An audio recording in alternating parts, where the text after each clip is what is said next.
Sveiki, man atrodo jau, nebežinau, nepaminčiau skaičių, gal kokį 14 dieną. Vairots. Prienai. Vakar. Nefilmavau, nes neturėjau ką pasakyti, atrodo. Keliauju su Suomiu, Aleksi. Ten kažkur, nežinau, ar matas, prieš saulę nematau. Buvo jis įstrigęs irgi Kaune, aš biškį buvau keliom dienom sustojęs Kaune. Tokį filmą papuoliau. Žodžiu, buvo visko. Ir va, jau einam 3 dieną. Jis buvo įstrigęs Kaune, laukia banko kortelės, vienas žmogus gena.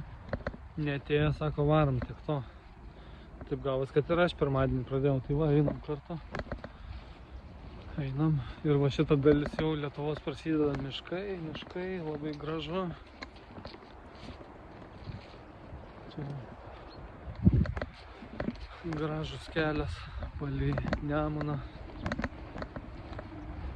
Ką žinau, ką čia papasakot, gerą vietą, smagų šeimininkai. Parodė, pamaitino, kavos davė, arbatos davė.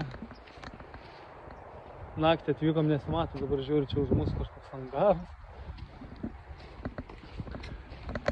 Jo, tai būna kartais, vakar kažkaip sunkiai ėjosi. Būna dienų, atrodo, 30 km su virš einam ir dar galim eiti, o vakar 27 km yesterday was? Yeah, about 27. Vakar 27, bet kai nuėjom 17, jau atrodė kaip 30. Kažkaip keliai. O, labas. Sveikinas. Nelabai, jis toksai gal šai. Tai va, biškį keliai kažką bando pasakyti. Gerai, baigiau įrašą, nes priejau kelio. Išsišakojame, nežinau kur eiti, nes naktį atvarėm, neatsimenu, pro kur mes čia atvarėm. Tai va, kol kas tiek. Man atrodo, jau apie 300 km įveikta, gal net ir daugiau. Aplankiau draugus, prisiminiau aplink Prienus, čia draugų pilna, bet tik šiandien ryte. Tai va.